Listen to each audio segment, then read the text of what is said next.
Le prix se trouve à quelques petits centimètres seulement de ses mâchoires.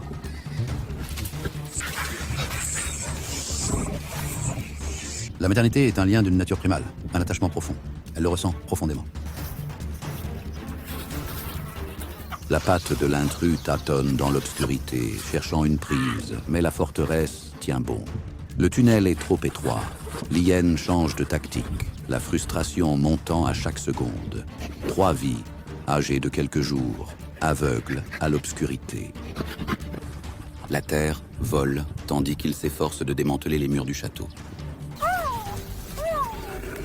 Le fossé s'élargit, révélant la vie frémissante et fragile qui se trouve à l'intérieur. Un coup de vent soudain apporte une odeur qui la fige sur place. Plus loin, l'intrus est déjà à l'œuvre. La hyène tachetée s'acharne frénétiquement sur la terre sèche, désespérée de percer le toit de la tanière. Le trot devient un galop. La terreur règne dans les ténèbres. Mais le salut se manifeste avec la fureur d'un démon. Elle n'a aucune hésitation. L'hyène tourne, ses mâchoires claquent dans la confusion. Il la soulève, la secouant sans ménagement comme une poupée de chiffon. Mais sa peau est flasque et sa détermination est d'acier. Désespérée de pouvoir enfin retourner au festin, la hyène se trouve contrainte de se battre. Elle est d'une ténacité implacable. Elle s'agrippe à sa mâchoire, tel un ancrage de pure fureur. La hyène essaie d'ignorer la douleur qu'elle ressent. Les chiots sont vraiment proches, mais la mère est une ombre dont il ne peut se défaire. Elle le traîne à reculons, centimètre par centimètre, dans une lente et douloureuse agonie. La poussière s'envole tandis que le blaireau se hâte de se réfugier sous la terre, en sécurité. La chasseuse demeure sur le seuil, dans l'attente. Elle ne peut absolument pas laisser le danger s'attarder ici. À l'intérieur de ces murs, des vies si fragiles dépendent entièrement de son courage. Elle émerge, non pas pour fuir, mais pour éloigner les mâchoires menaçantes de sa famille.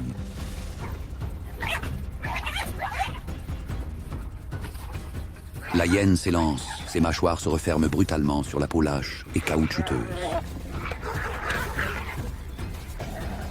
Soulevé de la terre avec une facilité déconcertante, le blaireau demeure suspendu, paraissant totalement impuissant face à une telle puissance écrasante.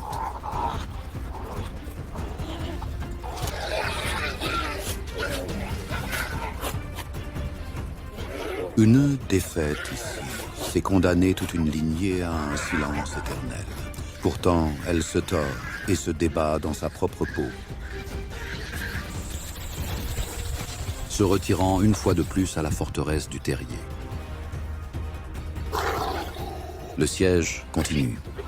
Le prédateur s'engouffre avec agressivité dans l'obscurité de l'entrée, refusant de les laisser en paix.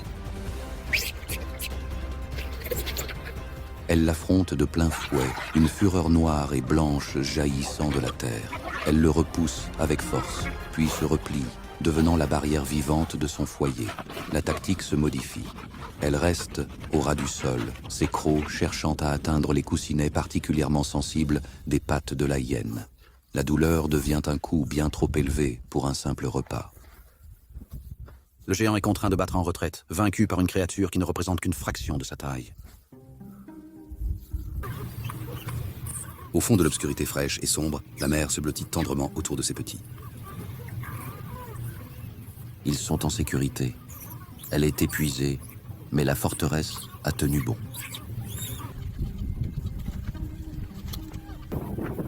Il s'arrête pour panser ses pattes gravement blessées, léchant les plaies qui lui serviront de rappel douloureux et permanent de cette erreur. La taille n'est pas la seule mesure de la force.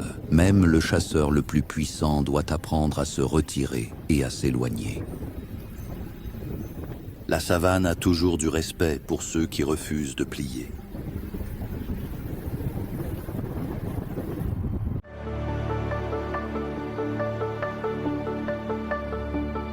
Every day we train.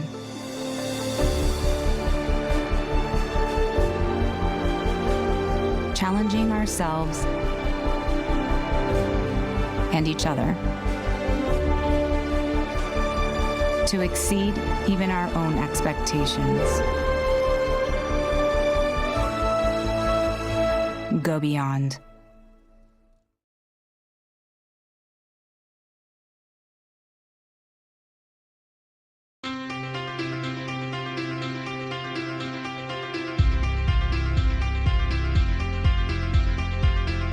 I'm Lexi Wilson. I'm Emily Wilson. We are 25 years old and we are from Austin, Texas. And we chose to go to the Mesa, Arizona ATP location.